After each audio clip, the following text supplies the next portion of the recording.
Anger management book summary इन हिंदी। गुस्सा और तनाव को कैसे कम करें। हेलो दोस्तों, एंगर मैनेजमेंट फार डिमिस की बुक समरी में आज हम सीखेंगे कि गुस्से को किस तरीके से कम किया जा सकता है और हमारे आसपास के लोगों का उससे क्या नुकसान होता है। इस किताब की मदद से हम गुस्से पर काबू करना सीखेंगे। यह किताब हमें तनाव से लड़ने के तरीकों के बारे में बताती है और साथ ही कुछ ऐसी आदतों के बारे में भी बताती है जिसे अपनाकर आप अपने गुस्से और तनाव को काबू कर सकते हैं। तो दोस्तों, अगर आप अपने तनाव और गुस्से पर काबू पाना चाहते हैं तो इस बुक समरी को ध्यान से पढ़ें। सबसे पहले खुद से ये सवाल पूछें, क्या आप आसानी से अपना आपा खो देते हैं? क्या आप गुस्से को काबू करना चाहते हैं? क्या आप अपने तनाव को काबू करना चाहते हैं? वे तनाव से मुक्ति पाना चाहते हैं? अगर इसका आंसर हाँ है तो यह बुक समरी आपके लिए ही है। दोस्तों, हमें यह किताब क्यों पढ़नी चाहिए? आज के इस युग में खुद को हम समय ही नहीं दे पा रहे हैं। हम पैसे और कामयाबी के पीछे इसलिए भाग रहे हैं क्योंकि उसमें हमें बहुत सारी सुविधाएं मिल सकती हैं, लेकिन हम उनके पीछे भागने में यह भूल गए हैं कि हमारी ज़िंदगी का असली मकसद खुशी पाना है। यही तनाव और गुस्से की वजह है। गुस्सा करने से सिर्फ आपका ही नहीं, आपके परिवार और आपके आसपास के लोगों का भी नुकसान होता है।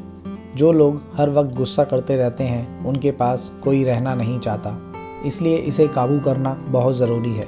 यह किताब हमें बताती है कि किस तरह हम अपने गुस्से पर काबू पा सकते हैं। इसके अलावा इस किताब में यह भी जानेंगे कि तनाव का हमारी सेहत पर क्या असर होता है और इस तरह से हम इससे छुटकारा पा गुस्से का सही इस्तेमाल करके हम उसे बेहतर कामों के लिए इस्तेमाल कर सकते हैं। यह बात हर किसी को पता है कि गुस्सा करना अच्छी बात नहीं होती। गुस्से से हमारे शरीर में अल्सर नाम के केमिकल निकलते हैं जिससे हमारा ब्लड प्रेशर बढ़ता है। इससे हमारा ही नुकसान होता है।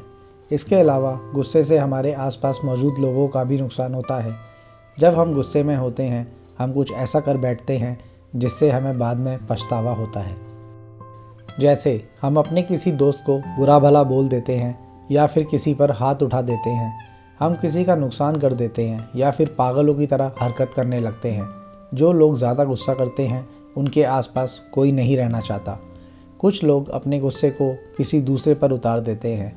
वे किसी दूसरे की बात पर गुस्सा हुए होते हैं लेकिन किसी और पर गुस्सा निकालते हैं। दोस्तों, इन सभी बातों से आपको यह तो पता चल ही गया होगा कि गुस्सा कितना ज़्यादा खतरनाक है और कितना ज़्यादा नुकसान है। लेकिन हर एक चीज़ का एक दूसरा पहलू भी होता है। गुस्से का इस्तेमाल भी अच्छे कामों के लिए किया जा सकता है। अगर कोई आपको बार बार परेशान कर रहा है और आप अगर उसे एक बार डांट देते हैं तो वह आपको परेशान नहीं करेगा। अगर आप ऐसे लोगों पर गुस्सा नहीं करेंगे तो ये आपकी शांति को कमज़ोरी समझकर आपको हमेशा परेशान करते रहेंगे। नेल्सन मंडेला ने अपने गुस्से का इस्तेमाल नक्सलवाद को ख़त्म करने के लिए किया था। बचपन से ही वे अपने चारों तरफ हो रहे काले और गोरे लोगों के बीच रंग भेद के भाव से परेशान थे। अपने गुस्से का सही इस्तेमाल कर उन्होंने समाज में बदलाव लाने का काम किया। अपने गुस्से को काबू करने के लिए गुस्से के लक्षणों पर ध्यान दीजिए।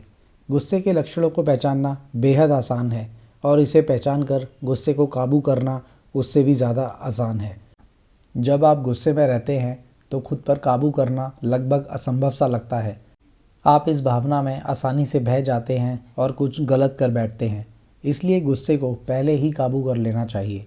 लेकिन इससे पहले आपको जानना होगा कि गुस्से के लक्षण आखिर क्या क्या है।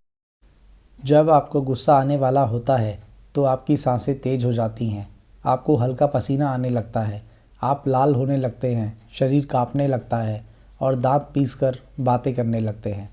अगर आपको ऐसे लक्षण अपने शरीर में देखने को मिलते हैं तो समझ जाइए कि आपके अंदर एक खतरनाक लहर उठने वाली है जिसे काबू करने का वक्त भी आ चुका है। जिसे काबू करने के लिए आप सबसे पहले खुद को यह बताइए कि आपको गुस्सा सिर्फ 5 या 10 मिनट के लिए ही आएगा। अगर आप किसी तरह से यह वक्त गुजार लेते हैं तो आप खुद पर जीत हासिल कर सकते हैं। ये 5 से 10 मिनट गुजारने के लिए आप कुछ तरीके आजमा सकते हैं। गुस्से को कंट्रोल करने के टिप्स। नंबर 1, कुछ अच्छा सोचने की कोशिश कीजिए। जैसे आप किसी अच्छी मूवी का कोई सीन याद कीजिए और उससे खुद को शांत करने की कोशिश कीजिए। नंबर 2, 100 से लेकर उल्टी गिनती गिनना शुरू कीजिए। और सामने वाले के चेहरे पर धब्बों को गिनना शुरू कीजिए। नंबर 3, एक पैर पर कुछ देर खड़े हो जाइए। नंबर 4, अगर आप कहीं ट्रैफिक में फंसे हुए हैं और आपको गुस्सा आ रहा है तो आपका मनपसंद गाना भी सुन सकते हैं। नंबर 5, कोई भी ऐसा काम कीजिए जिससे आपका ध्यान बढ़ जाए। दोस्तों, हद से ज़्यादा सोचना भी गुस्से की एक वजह बन सकता है। हम में से हर किसी के साथ कुछ ऐसी बातें होती हैं जिन्हें बर्दाश्त करना मुश्किल होता है। अगर हम सुधरने के लिए कुछ नहीं कर पाते तो हमें गुस्सा आने लगता है। ऐसी बातों के बारे में बार बार सोचकर हम अपने गुस्से को और बढ़ा देते हैं और फिर इस पर काबू कर पाना नामुमकिन सा हो जाता है। जब हम किसी ऐसी बात को बार बार सोचते हैं तो इसके साथ ही हमारे दिमाग में गुस्सा और ज़्यादा बढ़ने लगता है और हमें बहुत सी बातें याद आने लगती हैं। मान लीजिए कि आप कहीं ट्रैफिक में फंस गए हैं जिससे आप अपने काम के लिए देर हो रहे हैं, पर जब आप ऑफिस पहुंचेंगे तो आपको बॉस की डांट भी खानी पड़ेगी। इसके बाद अगर इस बात को आप बार बार सोचेंगे तो आपका गुस्सा शाम तक बरकरार रहेगा और शाम को आप अपने परिवार वालों पर भी गुस्सा करेंगे और रात को सोते वक्त खुद से कहेंगे कि आज का दिन बहुत ख़राब था। इससे बचने के लिए आप रोज़ाना 10 मिनट इसे सोचने में लगा सकते हैं। आप सुबह सुबह उठकर सोचिए कि बीते हुए दिन में आपके साथ क्या क्या हुआ था जिससे आपको गुस्सा आया। इसके अलावा अगर आपका दिमाग में कोई ऐसा ख्याल आए जिसे सोचकर आपको गुस्सा आ रहा हो तो उसे अगले दिन की सुबह सोचने के लिए टाल दीजिए। ऐसा करने से आप धीरे धीरे इसे ज़्यादा सोचने वाली आदत से छुटकारा पा सकते हैं। दोस्तों, इसके अलावा आप यह भी सोच सकते हैं कि आपने अपने गुस्से को एक गोली की तरह बंदूक में भरकर आसमान में फायर कर दिया है, जिसके बाद यह सोचिए कि वह आपसे दूर ही जाता जा रहा है और समय के साथ इतना दूर चला गया है कि आपको दिखाई ही नहीं दे रहा। दोस्तों, अपने गुस्से को काबू करना सिर्फ आप ही के हाथ में है।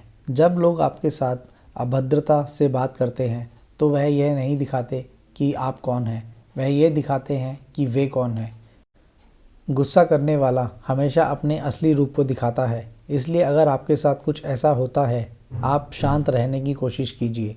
सबसे पहले आपको यह समझना होगा कि एक हाथ से ताली नहीं बजती। जब कोई आपको परेशान कर रहा हो, उससे बहस करना या फिर वहाँ से उठकर चले जाना, यह आप ही के हाथ में है। और अगर आप वहाँ से उठकर नहीं जाएंगे तो एक वक्त ऐसा ज़रूर आएगा जिसमें आपका अपने गुस्से पर काबू नहीं रहेगा और आप अपना आपा खो देंगे। शांत रहने से बहुत सी बातें हल हो जाती हैं। इसलिए अगर आप किसी से बहस नहीं करना चाहते हैं तो आप शांत रहिए, और अगर वह कुछ ज़्यादा ही बहस के मूड में हो तो आप उसके पास मत रहिए। इन सब बातों के अलावा पुरानी बातों को याद करके भी हम अपने गुस्से को बढ़ाने का काम करते हैं। अगर आपका मूड ख़राब हो तो पुरानी यादें आग में घी डालने का काम करती हैं। इसलिए अपने दिमाग से पुरानी और तकलीफ़ भरी यादों को दूर रखिए। पुरानी यादों की तकलीफ़ को कम करने के लिए आप उसे किसी अच्छे दोस्त के साथ बांट सकते हैं। दुख बांटने से हमेशा कम ही होता है। या फिर आप हर वक्त कुछ अच्छा सोचकर दुख की इन सभी यादों को दूर कर सकते हैं। दोस्तों, ज़्यादा तनाव भी आपके गुस्से की एक वजह हो सकती है। तनाव में रहना बिल्कुल भी सेहतमंद नहीं है, जिससे जब आप परेशानी में नहीं रहते तब भी परेशानी के बारे में सोचकर परेशान रहते हैं। हर वक्त परेशान रहने से आपको ज़्यादा गुस्सा आने लगता है और आप बहुत आसानी से अपना आपा खो देते हैं।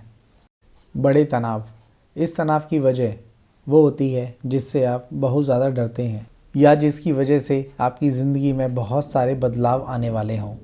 एग्ज़ाम्पल के लिए नौकरी खोने का डर और फिर उससे पैदा हुआ तनाव।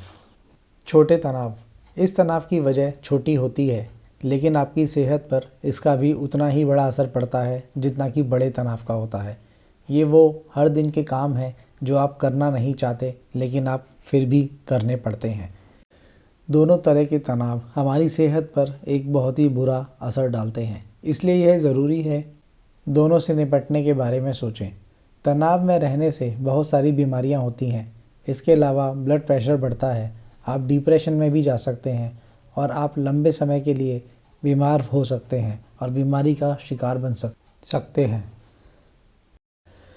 बड़े तनाव से निपटने के लिए आपको खुद को सिर्फ यह समझाना होगा कि इनसे आपको सिर्फ इसलिए डर लग रहा है क्योंकि इनसे आपकी ज़िंदगी में बहुत से बदलाव आने वाले हैं। आपको खुद को समझाना होगा कि एक नौकरी को खो देने से आपकी ज़िंदगी कोई ख़त्म नहीं हो जाती। आप आसानी से दूसरी नौकरी ढूंढ सकते हैं। तनाव से निपटने के लिए आप खुद उसके लिए अलग अलग हल ढूंढ सकते हैं। अगर आपको किसी काम को लेकर तनाव है तो आप उस काम को करने के तरीक़ों के बारे में सोचिए और फिर उस काम को पूरा करके अपने आप को तनाव से दूर कीजिए।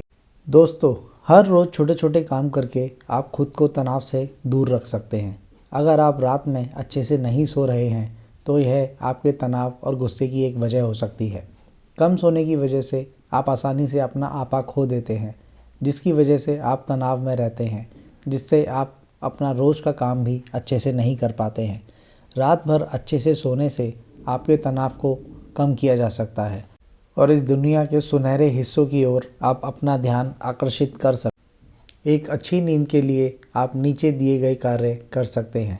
सोने से पहले कैफ़ीन या निकोटीन वाली चीज़ों से दूर रहिए। उन्हें खाने से आपका नर्वस सिस्टम जाग जाता है और आपको सोने नहीं देता। देर रात को खाना मत खाइए। सोते वक्त अगर आपका पेट भरा रहेगा तो आप अच्छे से नहीं सो पाएंगे। खुद को काम के तनाव से दूर रखिए और सोते वक्त अपने फ़ोन को भी दूर रख दीजिए। अच्छी नींद के साथ ही अगर आप रोज़ कसरत भी करेंगे तो अपने गुस्से और तनाव दोनों को बहुत ज़्यादा अच्छे से काबू कर पाएंगे। कसरत करने से गुस्सा करना बहुत ही मुश्किल हो जाता है। इन सभी आदतों के साथ अगर आप हर चीज़ में आभार जताने की आदत भी डाल लें तो आप अपने गुस्से को काफ़ी हद तक कम कर सकते हैं। हमें गुस्सा इसलिए आता है क्योंकि हम जो चाहते हैं वो हमें नहीं मिल रहा होता। इसलिए अगर आप कुछ भी अच्छा होने पर उसका आभार जताने की आदत बनाएंगे तो आपके साथ सभी कुछ अच्छा होने लगेगा। इसे अपनी आदत बना लीजिए। हर रोज़ खाने से पहले खाने का आभार जताइए। उन चीज़ों के बारे में सोचिए जिनके लिए आप शुक्रगुजार हैं, जिससे आपका ध्यान तनाव वाली चीज़ों से हटकर अच्छी चीज़ों में लग सकेगा। कंक्लूज़न: गुस्से और तनाव से आपका इम्यून सिस्टम कमज़ोर होता जाता है, जिससे आपको ब्लड प्रेशर और बहुत सारी बीमारियां होने का खतरा होता है। गुस्से को काबू करने के लिए गुस्से के लक्षणों को पहचानिए और उसे आने से पहले ही रोक लीजिए। जो लोग अक्सर आपके गुस्से की वजह बनते हैं उनसे दूर रहा कीजिए। अच्छी नींद लेने और कसरत करने और आभार जताने जैसी आदतों को अपनाकर आप अपने तनाव और गुस्से पर अच्छी तरह से 100% काबू पा सकते हैं। अपनी गाड़ी और अपनी ज़िंदगी को आराम से चलाइए। गाड़ी चलाते वक्त अपना सीट बेल्ट आराम से बांध दीजिए और बैठिए और जल्दबाजी में मत चलाइए। अपने आसपास के माहौल का मज़ा लीजिए और सीखिए। इससे आपका गुस्सा बहुत कम हो जाएगा। तो दोस्तों, आपको आज का हमारा ये book summary anger management book summary इन हिंदी कैसा लगा? इसे पढ़ने के बाद आपको क्या लगता है कि आप अपना गुस्सा मैनेज कर पाएंगे? अगर आपको कोई सवाल और सुझाव या कोई प्रॉब्लम हो तो मुझे नीचे कमेंट करके ज़रूर बताएं और साथ ही साथ इस चैनल को सब्सक्राइब करें, लाइक करें और अपने दोस्तों के साथ शेयर करें। धन्यवाद।